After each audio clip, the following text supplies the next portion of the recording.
जो देश की आज़ादी के स्वतंत्रता संग्राम सेनानियों ने सपना देखा था कि देश अगर आज़ाद होगा तो सभी के पास घर होगा, सभी के पास पक्की छत होगी, सबके घर में टॉयलेट होगा, सबके घर में क्लीन एनर्जी का गैस का चूल्हा होगा, बिजली का कनेक्शन होगा।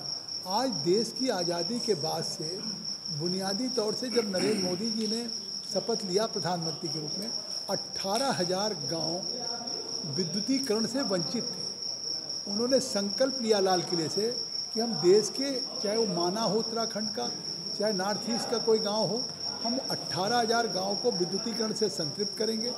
और फिर 18,000 गाँव के विद्युतीकरण करने के बाद उन्होंने दीनदयाल उपाध्याय योजना के अंतर्गत तय किया कि हम सौभाग्य योजना में देश के हर घर में मुफ्त बिजली का कनेक्शन देंगे।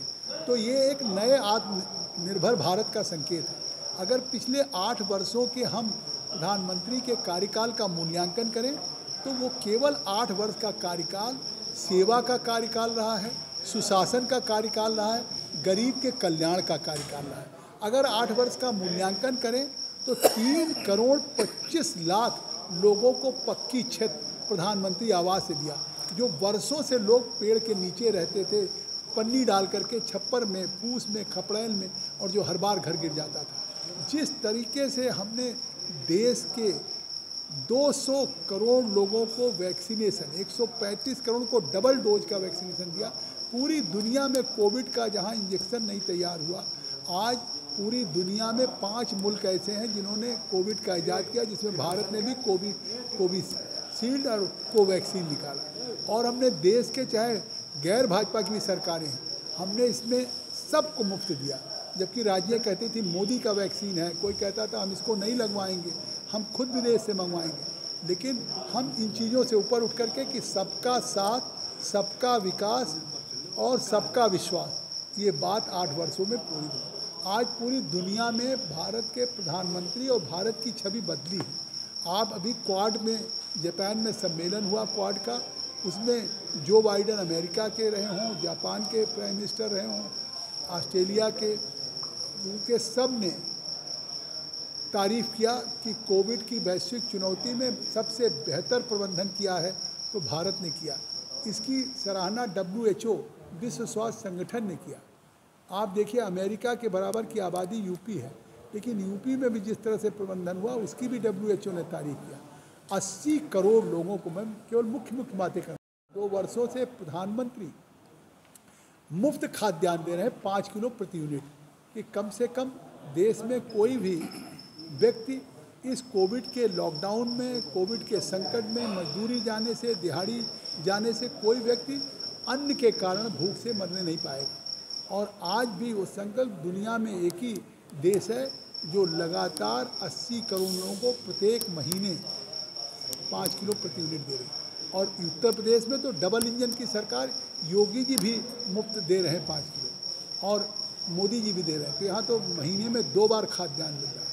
और इसी तरीके से आपको याद होगा कि उज्ज्वला में हमने जो गैस का चूल्हा का कनेक्शन दिया, देश में 9 करोड़ 22 लाख लोगों को गैस का कनेक्शन दिया। 14 करोड़ बच्चों और महिलाओं को कुपोषित होने से रोका है पोषण 2 अभियान, पोषण 1 अभियान में। इसी तरह से 11 करोड़ 58 लाख शौचालय का हमने निर्माण कराया। कभी सरकारें इस पे चिंता नहीं करती थी कि माताओं बहनों को सूरज ढलने का इंतजार करना पड़ता था और बाहर जाना पड़ता था, गांव में कितना बेपर्दा होना पड़ता था। आज हम उस दिशा में 11 करोड़ 58 लाख घरों में शौचालय पहुंचा चुके। रेहड़ी पटरी के लोगों को, 30 लाख लोगों को PM स्वनिधि के अंतर्गत हमने 10,000 रुपया दिया है स्ट्रीट वेंडर्स को। इसी तरह से हमने कृषि का बजट आज 1,25,000 करोड़ हमने बढ़ा दिया है। आज 8 वर्षों में सबसे बड़ा माथे पे कलंक धारा 370-35 ये था कि जम्मू कश्मीर भारत का अभिन्न अंग था, लेकिन भारत की पार्लियामेंट का कानून नहीं लगता था। और आज भारत की पार्लियामेंट का कानून सब लागू हो रहा है। जम्मू कश्मीर में पर्यटन बढ़ रहा है। जम्मू कश्मीर में आज पूरे देश की मुख्यधारा से जुड़ गया। आज इंफ्रास्ट्रक्चर में जिस तरीके से आपने देखा कि सिद्धार्थनगर 112 जिले प्रधानमंत्री ने चिन्हित किया एस्पिरेशनल डिस्ट्रिक्ट। आज सिद्धार्थनगर में मेडिकल कॉलेज का निर्माण हुआ। आज सिद्धार्थनगर में पासपोर्ट ऑफिस की लोग लखनऊ जहाँ पासपोर्ट बनवाने जाना पड़ता था, यहाँ से बनवाएं, देश विदेश में कहीं जाएं। आज सिद्धार्थनगर में 2 नेशनल हाईवे हो गए, नेशनल हाईवे 730, नेशनल हाईवे 233, एक ककरहवा से लेके वाराणसी और एक कुशीनगर से लेके पीलीभीत बहराइच तक। इसी तरीके से नई रेल लाइन की स्वीकृति हो गई, उसकी भूमि का अधिग्रहण हो रहा। 8 वर्षों में प्रधानमंत्री के कार्यकाल में सिद्धार्थनगर बदल रहा है, प्रदेश बदल रहा है, देश बदल रहा है, और एक नया भारत, नया प्रदेश, नया सिद्धार्थनगर नहीं बन रहा। आत्मनिर्भर सिद्धार्थनगर, आत्मनिर्भर उत्तर प्रदेश, आत्मनिर्भर भारत।